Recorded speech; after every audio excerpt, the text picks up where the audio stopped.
This is a crazy story out of Atherton, California. You can see police going into a home where they found a car buried underground with potentially some human remains. So they're going in to dig up this car and see what they find. Police say that this car was buried 4 to 5 feet below ground in the yard of this home in Atherton. They also believe it's been buried there since the 90s. This is an extremely nice house. It was built in the 90s and it was sold multiple times since then, last selling in 2020 for $15 million.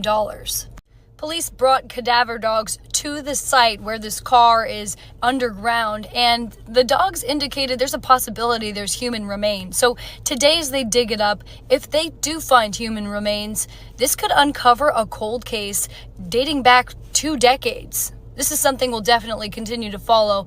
Watch cron4.com for more.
Good evening, good evening, good evening. Thank you for joining me here for Conversations with Taz. And this is Frreeform Friday. Do keep in mind that, as promised yesterday, tonight's episode is pre-recorded, but we still have a lot of things to get into. Let's start. As you saw at the top of the broadcast, they have discovered a car buried behind a very posh home and a very posh residence in Silicon Valley. So we'll see how that goes. First story of the night, and don't worry, we do have your blind reacts. I think I am the asshole blind reacts as well. But coming from Bucks Game Day, breaking: NFL disciplines Tom Brady after on-field incident against the Falcons. The Buccaneers quarterback is getting fined. The Buccaneers game against the Atlanta Falcons has been talked about more than almost any other game since the start of the season, not because of the on-field play or the outcome, but more of certain incidents happening during it. It has been a busy week for the NFL and its referees after being criticized for a roughing the passer call on Tom Brady from Falcons star Grady Jarrett that went viral all over social media. Millions of NFL fans did not agree with the call, and so did a lot of the national media and their talents giving their takes all throughout the week. One play that started to get shared quickly throughout social media was when Brady was sacked by Garrett and Brady attempted to throw a kick at the Falcons player. It wasn't seen as much during the national broadcast during the game, but afterwards it didn't take long for social media to clip it and the video to also go viral. Yeah, because people are tired of Tom Brady's privilege in the NFL and how he just gets away with crap unnecessarily. If y'all gonna make rules, make them apply to everyone. Stop, Urbane.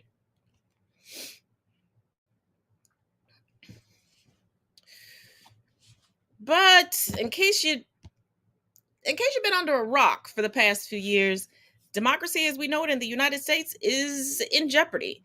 And not sure what I'm talking about? Take a look at this clip. I came across an article that I think we need to discuss because if something like this was to happen, democracy in America would cease to exist. The Guardian posted this article with the headline, "The most terrifying case of all is about to be heard by the U.S. Supreme Court." To get into the article, it is well known that an intense competition between democracy, authoritarianism, and fascism is playing out across the globe in a variety of ways, including in the United States. This year's U.S. Supreme Court term, which started this week, is a vivid illustration of how the situation is actually worse than most people understand. A supermajority of 6 unelected, ultra-conservative justices, 3 of whom were put on the bench by a president who did not win the popular vote, have aggressively grabbed yet another batch of cases that will allow them to move American law to the extreme right and threaten U.S. democracy in the process. The leading example of this disturbing shift is a little-known case called Moore v. Harper, which could lock in right-wing control of the United States for generations. The heart of the Moore case is essentially that state legislators should have the absolute power to determine how federal elections are run without court interference. Now, I want y'all to pay close attention to this next part because they give an example as to what exactly this would look like in the context of our last election. After Joseph Biden defeated Donald Trump resoundingly in both the popular vote and in the Electoral College, Trump tried to organize a massive intimidation campaign to steal the election, which played out in the storming of the Capitol building on January 6th.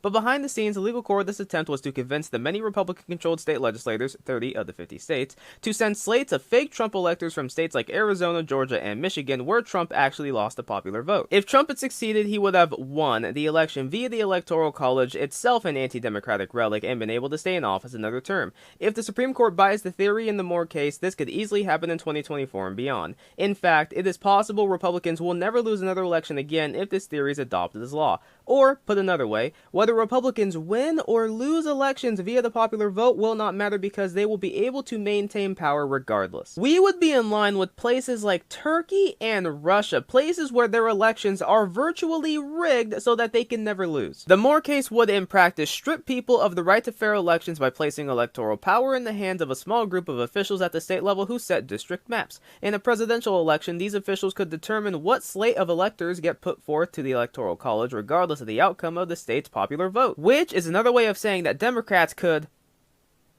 be fucked. Let me be very clear. If something like this was to get passed, I don't want to ever hear any Republican ever again talk about, oh, the freedoms of America, oh, we live in such a great free country, because that's not a free country. I'm gonna keep it real with y'all. My family and I are moving if something like this was to happen. I am not going to be stuck underneath an authoritarian regime. I'm just not going to do it. It is terrifying that this is even a possibility. Like, this doesn't even feel like it should be up for discussion. America's supposed to be the land of the free and the home of the brave, not the land of the controlled and the home of the power-hungry pussies. In the end, vote blue, and let's all just hope that this does not happen.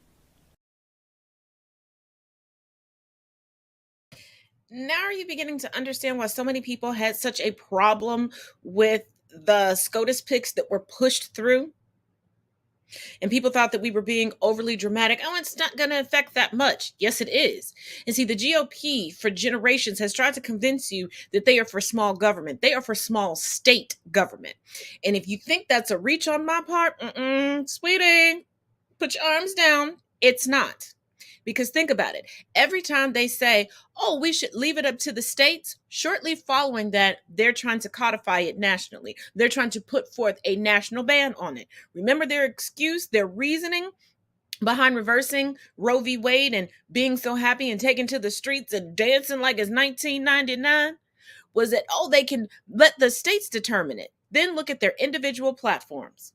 They are calling for a national ban on abortion, a medical procedure that oftentimes is life-saving for a uterus-bearing individual. In more GOP news, coming from The Guardian, Donald Trump formally subpoenaed by January 6th committee. The House January 6th Select Committee has formally transmitted a subpoena to Donald Trump, compelling the former president to provide an accounting under oath about his potential foreknowledge of the Capitol attack and his broader efforts to overturn the 2020 election. The subpoena made sweeping requests for documents and testimony, dramatically raising the stakes in the higher charge congressional investigation and setting the stage for a constitutionally consequential legal battle that could ultimately go before the Supreme Court. Because of your central role in this element, the panel's chairman, Benny Thompson, and vice chair Liz Cheney wrote, The Select Committee unanimously directed the issuance of a subpoena seeking your testimony and relevant documents in your possession and these on these and related topics. Do keep in mind, this is a bipartisan committee. Therefore, there are Republicans and Democrats that voted unanimously, not one nay, all yays, for him to be subpoenaed.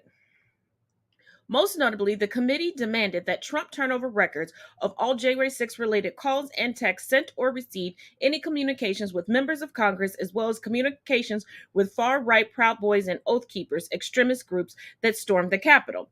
The expansive subpoena ordered Trump to produce documents by November 4th and testify on November 14th about interactions with key advisors who have asserted their Fifth Amendment right against self-incrimination, including the political operatives Roger Stone and Michael Flynn. You were at the center of the first and only effort by any U.S. president to overturn an election and obstruct the peaceful transfer of power, the panel's leader wrote in making the case to subpoena Trump. The evidence demonstrates that you knew this activity was illegal. The subpoena also sought materials that appeared destined to be scrutinized as part of an obstruction investigation conducted by the Select Committee. One of the documents requested, for instance, was for records about Trump's efforts to contact witnesses and their lawyers. The document's request was specifically drafted to cover materials Trump would be able to turn over. The subpoena added, the attached schedule is narrowly focused on records in your custody and control that you are uniquely positioned to provide to the Select Committee. And let us not forget that recently it came to light that Trump knowingly signed legal documents regarding election fraud, knowing that his claims were false. So yet another nail in his proverbial casket. Now, this next clip is going to be a little bit of a long one, so grab you a snack, grab your beverage, get comfy, and let's learn some Jim Crow history. White folks didn't have no feeling for you. They pretended they did. They had nannies to give their child comfort. That was my name, Nanny. They would teach their children they were better than you. You was giving them all that love, and you'd hear them say, you're not supposed to love Nanny. Nanny's a nigger. And they would say it so nasty till it would cut your heart out almost, and you couldn't say a mumbling word. A woman knows how to shift a smile when the burden is so heavy. Know how to smile when she want to cry. Smile when sorrow done touch her so deeply. So that's why I feel black women in the field had to pray and had to moan and had to cry. Them prayers went a long way and protected a lot of people. And God wiped away those tears. And the next morning, we had the strength to go on. Dorothy Bolden. But despite all the obstacles, blacks began to rise. More blacks were being educated. There was now a growing black middle class. And the children of the former slaves were not too quick to bow down to the white man as their parents had. Whites perceived a new generation of black Southerners, the sons and the daughters and the grandsons and granddaughters of the former slaves, who had not been disciplined by slavery, who had never known slavery, who were perceived as much more restless and obviously much more threatening because, unlike some of their parents and grandparents, they seemed less afraid of whites. We are not the Negro from whom the chains of slavery fell a quarter of a century ago. Most assuredly not. We are now qualified as being the equal of whites and should be treated as such. Every time we see a Negro physician, it does us good. When we see a Negro pharmacist, it goes still better. When we see the lawyers, professors, bank presidents, inventors, machinists, mechanics, we grin as much as our mouth will allow and shout, "The Negro is coming." Editor, Richmond Planet. Many whites feared since the end of slavery that blacks would come to feel they were equal to whites. Now that fear seemed realized. The colored race is getting more unreliable. Freedom has ruined them in every way. Only the old-timey darkies can be trusted. The young ones are sullen and grow more insolent every day. They don't sing as they used to. You should have known the old days of the plantation. Every year it seems they're losing more and more of their own confessed good humor. I sometimes feel I don't know 'em anymore. They've grown so glum and serious, or I'm free to say I'm scared of 'em. Nowhere was this fear more pronounced than in Memphis, Tennessee, where in the 1880s, 40% of the population was black. Faced with this growing black presence, whites demanded that the informal practices, which had segregated the races since 1865, become legalized and strictly enforced. The laws were intended to accomplish what it was clear the conventions were not going to accomplish, which was, again, to make African Americans act inferior. Again, if white people couldn't make African Americans be inferior, they couldn't prevent some of them from attaining a kind of middle-class status despite the violence and despite the discrimination, then they could make them act inferior. Evidence of black independence, evidence of black advancement, and evidence that black men were learning the uses of political power. If intimidation would not keep blacks in their place, then violence might. In the same year that Reconstruction began, Nathan Bedford Forrest, a Confederate general, founded the Ku Klux Klan. The image of the Klan in white hoods killing blacks by the light of burning crosses would forever be etched in the American mind. The way white supremacists made sure that ex-slaves would fall back into place or nearly back into place was terror.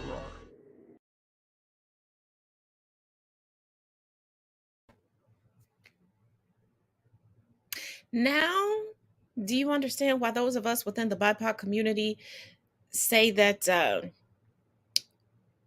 they're accustomed to being mediocre? They have zero desire to improve anything. The only desire they have is to intimidate us to be less than mediocre. It's the American way. 'Tis the American way. This next video, it was submitted. Only thing I know is that the tag said relationship talks. So let's dive into it and see what this is about. Okay, I love my beautiful family, love my kids, love my wife, I love all you guys, just know that. That's so sweet. And Tia also shared a reel for the moment, maybe a response to Corey. You better fix my entire life, you little talking about Sage better work. What y'all think about that? I bet you have another woman. No, I don't think so. I think they'll be okay though. If he loves her and he does the right thing, I think women will take you back. So you would take somebody back after like a public split up, It depends. It's the situation. If you're respectful, you know what I mean, and you made him like the man who cursed the people out and got a second chance. So you can give your man a second. You just be in love and you stupid, you know. So like, let's just say if you was in Nia Long's situation, would you date Chewbacca? It's up to her. You mature. You know what that man giving you. No, the world doesn't know. So I make my own decision based on what I think. No, ma'am. Yes, sir. Yes, sir. We didn't got out there. You didn't screw another damn woman, honey. And then she made my plane tickets and all that stuff. People screw people all the time, Gary. I ain't saying it's right, but people forgive each other. If you had sex and you didn't mean to do it. My man wasn't meant to do it. My man wasn't meant to do it. He wouldn't do that to me. He wouldn't have meant to do it. It was that that did it. Now we gonna get called her. I'm serious. It's all her fault. It's her fault. My man wouldn't have wanted to do that. Oh, so she raped him. Come on. It happens all the time, Brian. Women come for men all the time. Don't do that. He's a man. That's why you keep your man at home. You don't put him out there. But if he makes a mistake. No, baby, a mistake is when I bump a car. No, you can make a mistake. You bump a woman's vagina. You ain't never made a mistake and had sex with somebody you didn't mean to. No, this may be the first time a bunch of dudes is watching TV talk about, that's right, girl.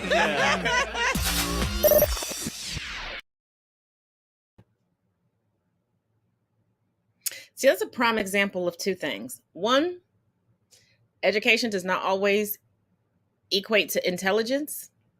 And two, far too many women truly blame the other woman and not their mate or the other person. And I don't think that these women like this or partners like this realize that you're saying that your partner has no self-control. If you do not micromanage them like you would a toddler, they will stray on accident. Because if your partner would never do that to you, they would never do that to you. They would never find themselves in a compromising position that they can't get out of and then come home and talk to you about. And Dr. Heavenly, yes, she's a doctor, she's a dentist, reeks of she believes her man is the best that she can get and the end all to be all. And she will do whatever to hold on to him because she does not believe that anybody else will find her desirable. Because that, to me, is the root of people saying, oh, I forgive him. He could cheat 1,000,001 times. It wouldn't be his fault. But, you don't know what he's giving me behind closed doors. Disrespect. Because anybody that's going to disrespect you in public has no problem with disrespecting you in private.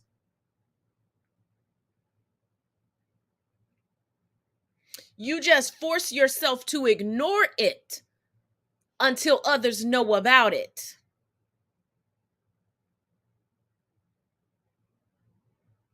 That's what he's giving you.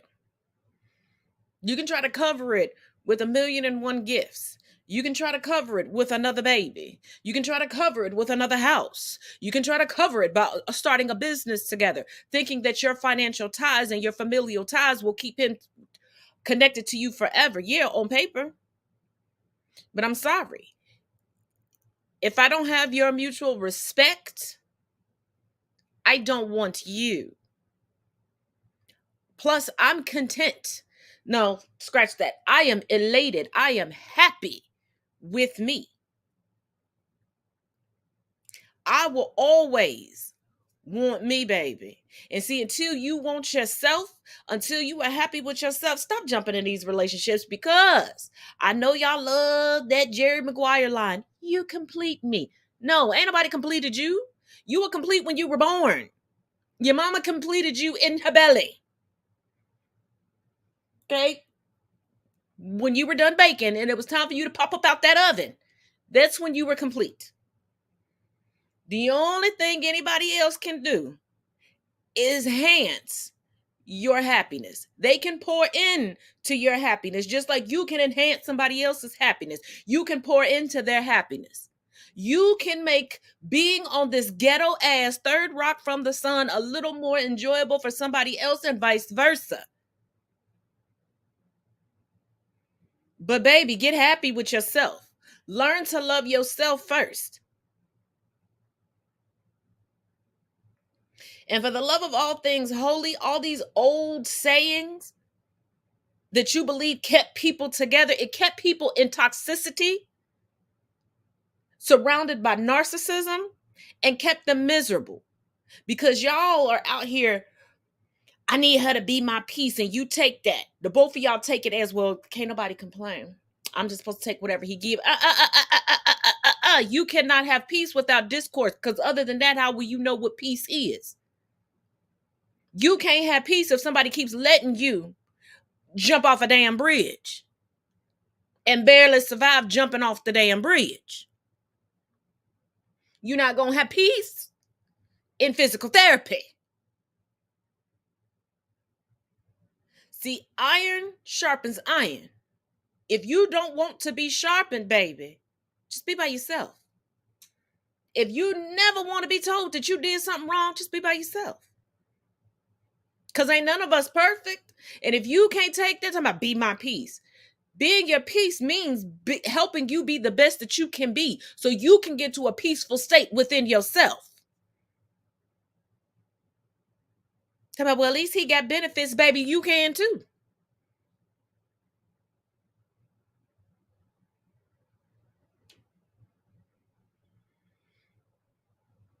About he's a good dad and she's a good mama. Not if they're teaching those kids by example how to be shitty to a partner. How to only value themselves above all else. Because y'all can't keep dealing with shitty people, raising shitty people, but then wondering why you can't get this glorious Hallmark Lifetime movie fantasy that you've wanted since you were 12. Y'all letting everybody raise and make excuses for shitty people while you raise and make excuses for shitty people. So guess what you get to pick from? Shitty people.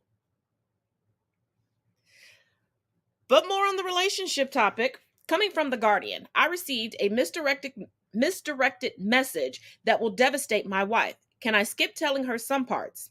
Leading questions. My wife, 54, and her mother, 76, have had a difficult relationship since she was 13 and her stepfather moved in.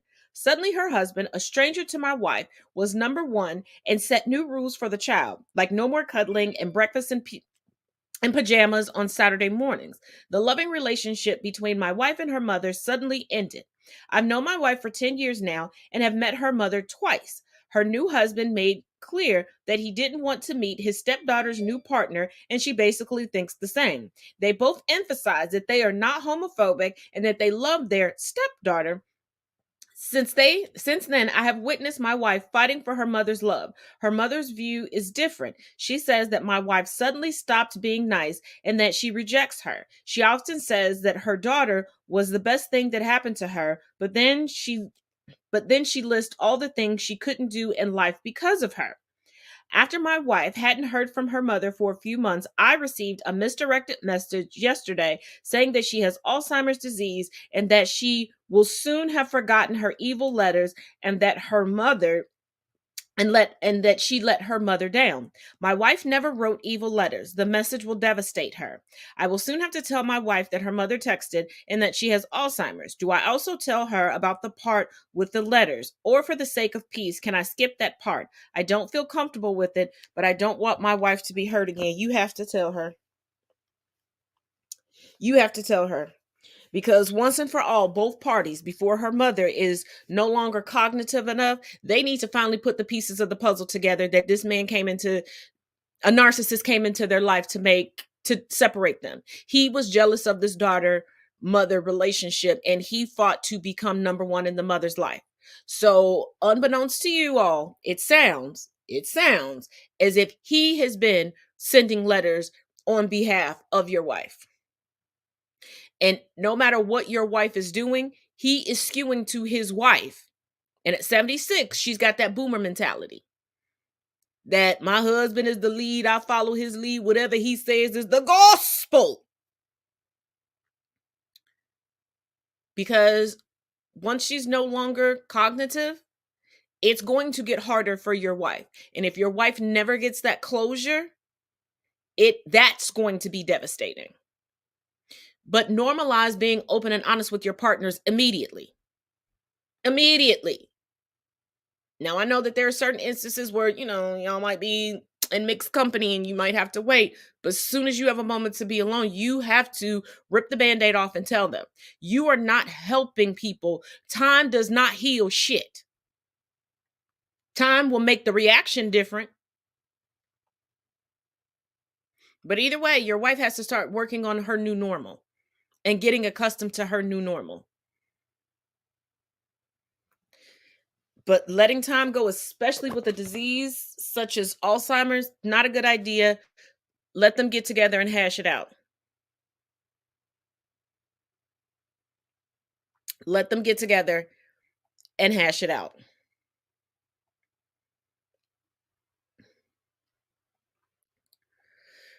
Before we get into the blind reacts, as always, make sure you check out the links and everything in the description of this video. There is a very important link, as I told you all a few weeks ago, regarding the student debt relief. How to apply for that is linked into the description, along with some other little goodies for you. But let's get into these blind reacts, y'all. I'm a little scared. Let's go. Would I be the asshole for only getting Christmas gifts for myself this year? So, I'm the black sheep of the family. I'm the weird one who everyone doesn't get, and every Christmas I hate it because I always feel left out. My family has a habit of getting me gifts that they like or just random shit. They will buy me clothes that I would never wear, knowing that I never dress like that, all because they think I should dress that way. They put maximum effort into gifts that they get each other, and I always feel like an afterthought. Mind you, it's not about the gifts. I don't care about that. What I care about is how they don't even care to take the time to try and actually think about the things I care about the way they do for each other and the way I do for them. Last Christmas, one of my aunts spent a crap ton of money buying the most luxurious gifts for each member of the family. She made a big show of it. Lots of applauses and presentations. You know what she got me? A Harry Potter keychain. Because she couldn't think of anything, as she told me in her her own words. And guess what? Of all the gifts, it was the most thoughtful. I was so embarrassed and yet impressed that this one keychain was the most thoughtful gift. This year, I am planning on buying myself all the shit I like, wrapping it up, putting it under the tree, and opening it for myself. I am not planning on getting them gifts and explicitly telling them not to get me anything. I will not be participating in our annual Secret Santa, and if they decide to go on vacation, I will remain at home. I just don't want to keep feeling left out. I don't want to feel as if I'm an obligation, so I am taking myself out of the narrative. But at the same time, I feel as if this would be wrong. It's not wrong. It is not wrong. Trust me. A few years back, I stopped celebrating with my family. There was one year, you know how they have the commercials like for the makeup collections or the beauty collections, like skincare lines or whatever. And I remember them saying like, oh, this is your bonus gift. Why did I get the pad of paper that was the bonus gift as a Christmas gift? I was like, yeah, I'm done. I'm cool. Like, I don't even expect anything. Like, I've never expected anything for a birthday. I've had one birthday party and that was taken over by somebody else. And I was just like, yeah, I'm cool on that. So no. Like I have some family members that like have a tradition of giving each other gift cards and they're like, oh, well, we don't know what to get you. You could have asked. So no, I don't feel bad, but I did see a notification pop up. So before we get into the rest of these blind reacts, and pay Urbane no mind. He's mad because he had to be put in timeout because he didn't know how to act. Coming from the insider.com, Brittany Griner reportedly turned down the opportunity to play basketball in prison because it's too painful to practice. Brittany Griner can't bring herself to think about basketball right now. The WNBA superstar and two-time Olympic gold medalist has not touched a basketball in 8 months. She spent wrongfully detained in Russia. Though she has access to a hoop at the prison where she's been held, Griner declined her attorney's offer to bring her a basketball, suggesting that it's too painful for her to play the sport she loves under such dire circumstances. Don't remind me of the freedom that I should already have. Don't do that. Don't do that. Do not. And US, solidify something, figure something out, bring her home. And NBA players, use your voices. You know how powerful you are. You know how much people will listen to you. But looks like we have another Am I the Asshole Blonde React. I don't know if this is the same one or not. Let's see. Am I the asshole? My girlfriend wouldn't cover for me when I used her company card. So I, 22, have been with my girlfriend, 21, for 2 years, and we've lived together for about 6 months. My girlfriend is a director at a chain childcare center, and is in charge of buying the food, resources, putting gas in the company van, and getting the extra bits that the center needs, and all the programming, and also works the floor with the kids. She's been talking about changing jobs and focusing on being a student aide for kids in primary school again. She originally left to take a lower hour job to help out her terminally ill uncle, who's since passed. I haven't had steady work in a few months, just filling in through labor hire jobs. It pays just enough to pay bills and my share of food. One night, my mates asked me if I wanted to go out for a few drinks, and I said yes. I didn't have much money, so I asked my girlfriend if I could have some cash and buy just 2 or 3 drinks. She said that it was fine, but not to take more than $50. I looked in her wallet, and I realized I could probably use her company card. It's been used in the past for gatherings like staff gatherings or a Christmas party. I didn't see a problem with getting 2 $10 drinks. Well, I actually spent about $70.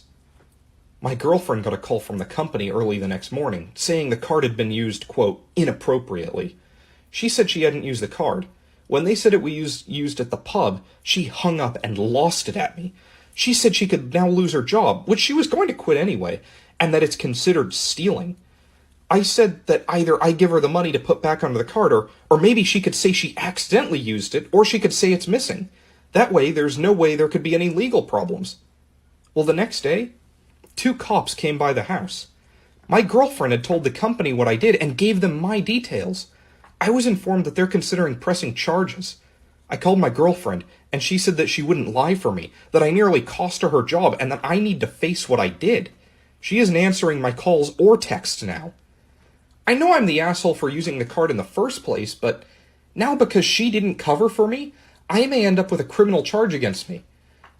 This would go against any jobs I may go for in the future, and I feel like she could have just covered for me. It was one mistake.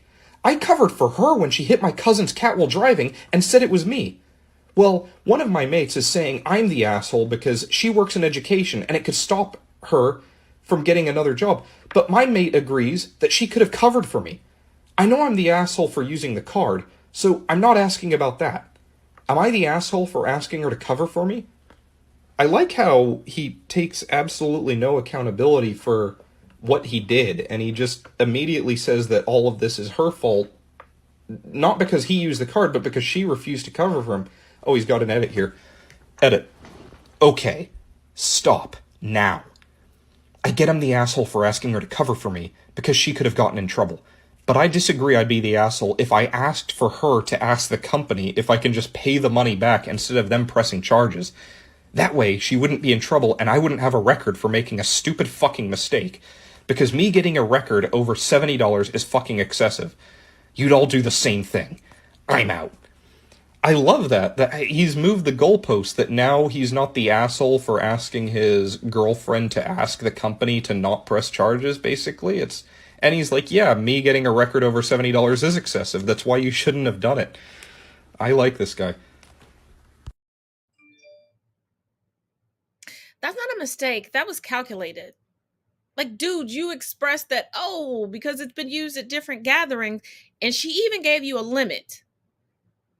You could have used her debit card, her personal debit card, for just $50, which is well enough to go out for drinks. I don't give a damn where you are. And be happy with that, because you broke, boo. But you were willing to let her get in trouble for you stealing $70.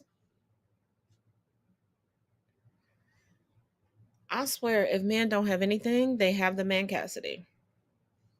Speaking of which, there is Man Cassidy merch at taz-isms.com. Oh, Lordy, Lordy, Lordy, Lordy, Lordy, Lordy. Oh, Jesus. Y'all, keep in mind, this is a pre-recorded show. Let's move on to the next blind react.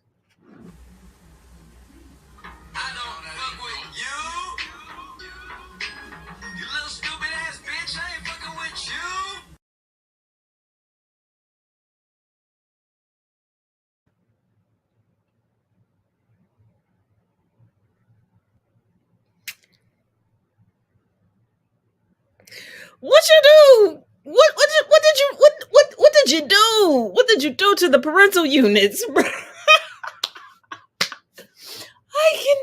Wow. Okay. I did not see that one coming. Okay. All right. We got one more. Let's go. Apparently, I'm toxic for expecting a man to solve his own problems. Okay. My boyfriend once again screwed up a date night because he was too preoccupied and busy with work instead. I asked him to make it up to me, and he agreed. This was the beginning of the end. He's screwed up a lot of date nights in the past because of his work. Before, I just tell him how to make it up to me. But this time, I was tired of doing that. So instead of planning out yet another date for us, when he asked me how to make it up to me, I just said, I don't know. I was truthful. I don't know. I didn't feel like figuring it out. Weeks pass. He's done nothing. He's shown no sign of doing anything. I ask him about it, and yep, he's not even thought about it. His excuse, Scott? I said I don't know. Apparently, that's not an acceptable answer because it means I'm being unreasonable and expecting him to, quote, read my mind. I don't expect that. I just think since he's the one that screwed it up, he's the one who can use his brain and figure out how to fix his own mistakes instead of me metaphorically picking up the pieces once again and planning out what he needs to do to make it up to me. Why do I need to put mental work in and effort to fix the mistake for him. I feel like he doesn't want to put in any thought and just wants to be told what to do, like someone spoon-feeding a child. He's an adult. He can figure it out. To me, it's the same as if I asked someone what they wanted for Christmas and they replied, I don't know. Socks. Yes. I don't take that as an excuse to not give them anything for Christmas at all. I think about it and figure out something that they'd like. Or I go back and I propose something. I don't get mad at them for giving an honest answer and demanding that they hold my hand through the entire process. So he claims he's exhausted and trying to advance in his career and that this is too much for him to handle. The fact he didn't put in any effort into fixing his own mistake and just screams to me that he's not putting in enough effort into this relationship. If he's not doing that, then I don't see the point in staying beyond second fiddle at all times. Why being in a relationship? And the easiest solution was just redo what you were supposed to do that night when you missed date night, my boy. And how are you dating someone? Well, you know what? Never mind, because there are so many people that have no idea of anything when it comes to their partner. They're just with their partners as if they're a new bag or a new shirt or a new accessory. But if you're so exhausted from work, you don't need to date. If you can't put any energy or effort into knowing what the people around you like, why are you there? See, to me, he screams the type of person that will tell everybody he knows, oh, I know my girlfriend very well, and couldn't even make a sandwich for her the way she likes it. Now, don't get me wrong. There are some people who like relationships like that. I dated someone that was like that would find reasons to have honeymooner moments. You know what I mean? Where they believe that, conflict and I can't stand my old lady was like the sign of a healthy relationship. It's really ass backwards. Because I remember one time he was over and he had made a sandwich and I was like, I didn't know you like your sandwiches like that. I said, I've never made your sandwiches like that because of how you told me you liked them. I didn't know you liked this variation. Oh, it's not a big deal. And then I realized he was changing things intentionally. He would suffer through something being incorrect that he did himself to get out of learning anything or doing anything correct for me. Because if he kept switching up how he did things, he could profess, well, you don't know how I like it anyway. You know I'm stressed from work. Some people just like that. But I will see you all tomorrow for tomorrow's viewing party. Link is in the bio. We are still doing the animated version, the anime version of The Count of Monte Cristo. Starts at 7:30 p.m. Eastern Standard Time. And as always, each one teach one, each one reach one. And don't forget, I'm going to check out Black Adam Sunday with the children with my minions. So we'll talk about it after that. Make sure you go out and see it. Till next time.